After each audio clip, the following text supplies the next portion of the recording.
Good evening, visitors. Welcome to the Australian War Memorial's last post ceremony. My name is Caris May, and joining us today from the Royal Australian Navy is Commander Scott Palmer. We warmly welcome the family of Private William Daly, whose story will be read shortly. We welcome the veterans who have served, those that are still serving, and the families that support them. We acknowledge the members of RSL and Services Clubs Association, RSL Victoria and RSL Queensland, who are watching the broadcast of this ceremony from around Australia. During the ceremony, wreaths will be laid at the base of the pool of reflection by family and visitors. To commence this evening's ceremony, I invite you all stand and join in singing the national anthem.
Thank you, boys and girls. You may now be seated. The Australian War Memorial was a vision of Charles Bean, Australia's First World War official historian. Bean landed with the Australian troops on Gallipoli and stayed with them at the front through to the end of the war. The idea of this national memorial and museum came to him at Pozières, France, in the depths of the bloody fighting of 1916. Bean's idea was that this would be a place where family and friends could mourn their loved ones buried in faraway places. It would also be a place that could help all Australians understand what these men and women had endured and what they had done for us. Bean's vision, to which we remain true, is best expressed as inscribed at the entrance to the memorial's galleries. Here is their spirit, in the heart of the land they loved, and here we guard the record which they themselves made. Tonight, we will read the story behind just one of those on the Roll of Honour, which lists the more than 102,000 men and women who have given their lives for us in war and other operations for over more than a century. But first, we present a lament, Flowers of the Forest. Wreaths and floral tributes will now be laid at the base of the pool of reflection.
Today we remember and pay tribute to Private William Daly. William Daly was born on the 3rd of March 1899 and was the third child born to Patrick and Mary Daly, who lived in Germantown in southern New South Wales. The town is now known as Holbrook, having been renamed in honour of decorated wartime submarine captain and Victoria Cross recipient Norman Douglas Holbrook in 1915, after Germantown was deemed unpatriotic. Daly grew up on his parents' farm at Mullingadra. He did not attend the local school. Instead, he, his older sister Sarah and brother John were educated at home by tutors and governesses. Aside from their education, at which the children excelled, Daly and his brother worked with their father on the farm.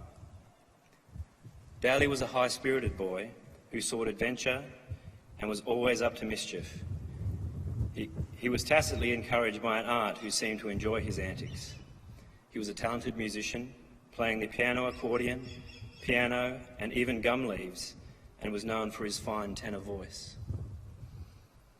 At the outbreak of the First World War, Daly's father and brother tried to enlist but were rejected on medical grounds. After his brother John received a white feather, the incensed 15-year-old William ran away to enlist, but was found and brought back home before he could sign up. Not to be denied, Daly ran away from home again and found employment with the New South Wales Railways. He lived at the Railway Hotel at Junee and was working on the Albury to Sydney railway line until just after his 17th birthday in March 1916. On the 5th of April, Daly enlisted for service in the AIF at Cootamundra.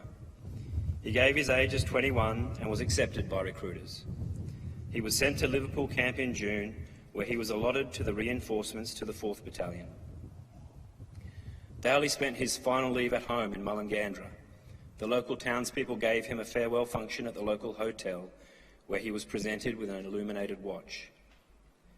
On the 9th of September, Private Daly embarked from Sydney with the 20th Reinforcements for the 4th Battalion aboard the transport ship Euripides. He arrived in England in late October and was sent to the 1st Training Battalion. He sailed for France in mid-December and joined the 4th Battalion at Bernafay Wood. Daly had arrived in France in the midst of one of the worst European winters in recorded history. The 4th Battalion spent the next few months rotating between the front line, reserve positions and rest areas. On the 28th of February, the 4th Battalion was in reserve trenches near La Barque. At around 6 p.m, the trenches were heavily shelled by the Germans. One shell landed in the post occupied by Daly and another man, wounding both severely. Both of Daly's legs were severed below the knees by shrapnel. He was evacuated to the 1st Australian Field Ambulance and was in severe shock when he arrived. He died soon after. He was only days short of his 18th birthday. His remains were laid to rest the following day in Singer Circus Cemetery at Bazentin-le-Petit. Daly's name is listed on the Roll of Honour to your left, along with around 60,000 others from the First World War. This evening, his photograph is displayed beside the pool of reflection. This is but one of the many stories of courage and sacrifice told here at the Australian War Memorial. Now we remember Private William Daly, who gave his life for us, for our freedoms, and in the hope of a better world.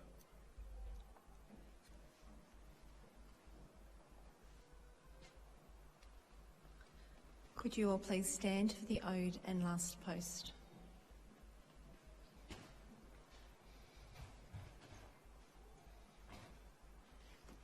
They shall grow not old, as we that are left grow old.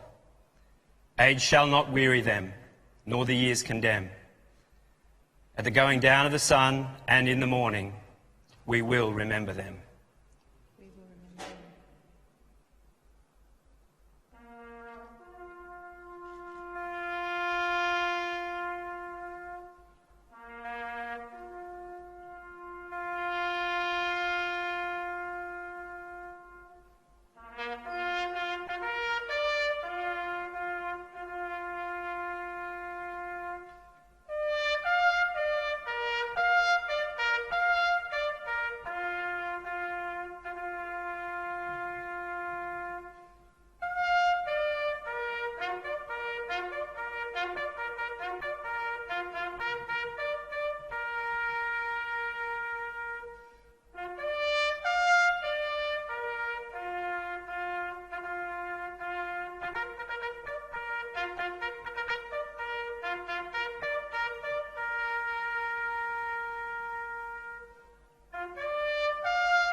lest we forget.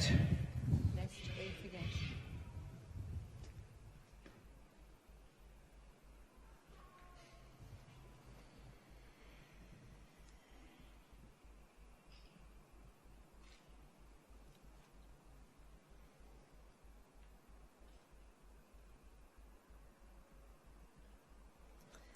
We leave you this evening with the words of the memorial's founder, Charles Bean.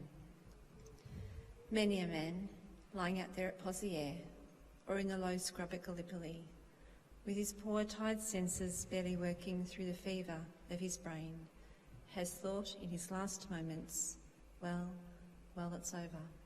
But in Australia, they will be proud of this. Ladies and gentlemen, that concludes this evening's last post ceremony. We would like to thank you for visiting the Australian War Memorial today, and we wish you all a very good evening. Thank you.